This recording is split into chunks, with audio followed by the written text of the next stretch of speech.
Good afternoon and welcome to Boston Asian Radio and TV English Daily News Today. I am your host, Lei. Here's a look at the top stories making headlines today. Northeastern grad student and Charlestown engineer named first ever Fastest Bostonians after 127th Boston Marathon. Worcester man arrested for road rage incident involving machete. Green Line service partially suspended, delayed on Marathon Monday. 3 stabbed during targeted home invasion in Quincy, suspect to be charged. The economic impact Boston will see as Bruins and Celtics move on to playoffs. Northeastern grad student and Charlestown engineer named first ever Fastest Bostonians after 127th Boston Marathon. A Northeastern graduate student and an environmental engineer from Charlestown are the inaugural winners of the Fastest Bostonian Award. The Boston Athletic Association and Mayor Michelle Wu's office said in a press release. After completing the 127th Boston Marathon, Boston is honoring male runner Vinny Castronuovo, 23, and female runner Shannon Trent-Lemaire, 28, as the Fastest Bostonians. Castronuovo lives in the South End and attends Northeastern University as a mechanical engineering graduate student. According to the press release, this was his second Boston Marathon and he finished in 2:25:56. Lemaire said that she was very pleased with her performance this year. She shaved 5 minutes off her time from last year. This year was her 5th Boston Marathon. Having run every year since 2018, her love of track dates back to middle school. Worcester man arrested for road rage incident involving machete.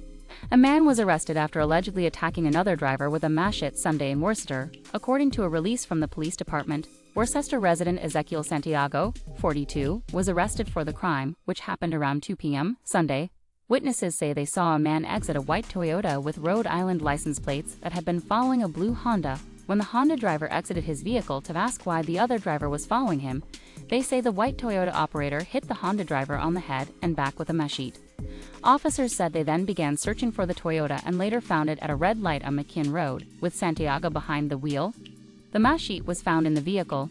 Santiago is charged with armed assault to murder and 3 counts of assault and battery with a dangerous weapon. His arraignment is scheduled for Tuesday in Worcester District Court. Green Line service partially suspended, delayed on Marathon Monday. BARTV riders can expect delays and general chaos whenever the Boston Marathon brings thousands of runners and spectators to Boylston Street, but travel during this year's marathon was even more hectic when service was suspended for part of the Green Line.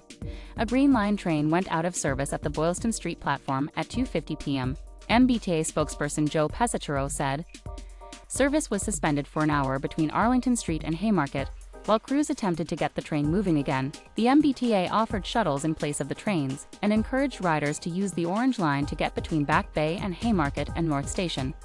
Other trains were forced to wait between stations. Some trains were stopped between stations until MBTA workers could safely bring them back into station platforms where people exited, Pesachero said. The MBTA apologizes for the disruption in service. 3 stabbed during targeted home invasion in Quincy, suspect to be charged. 3 people were stabbed during a targeted home invasion in Quincy Sunday night. Quincy police said in a news release Monday, police have identified a suspect who will face charges. Police said they responded to the home on the 400 block of Granite Street at 8:39 p.m. They found 4 people inside, and 3 were suffering from non-life-threatening stab wounds. First responders treated the injured people on site before taking them to a nearby hospital. Police said they were later released. The suspect fled the scene, but police said they were still able to identify them. Police have not identified the suspect or the victims. The home was specifically targeted, police said, and there is no ongoing danger to the public. Anyone with information about the stabbing is asked to contact Quincy Police at info@quincy.gov. The economic impact Boston will see as Bruins and Celtics move on to playoffs. The journey to a Stanley Cup is on in Boston, and that means Bruins fans are taking over the streets and bars. I am so excited. I have been a Bruins fan since 1978, says Bruins fan Chris Mahoney. It's triple the fun for sports fans in the city with the Celtics and Bruins in the playoffs during Boston Marathon weekend. It was amazing. This was my first Boston Marathon, and I worked really hard to get here, says Boston Marathon runner Yesenia Chavez. The Celtics play the Atlanta Hawks at home Tuesday at 7 o'clock for Game 2 of the first round of the playoffs. During the playoffs, as long as the Cs and Bs keep winning, so do the businesses around them. Every game the farther we get into the season, our revenue is exponentially better, says A&B Kitchen and Bar owner Thomas Holland. Stay tuned for more updates on Boston news as it develops.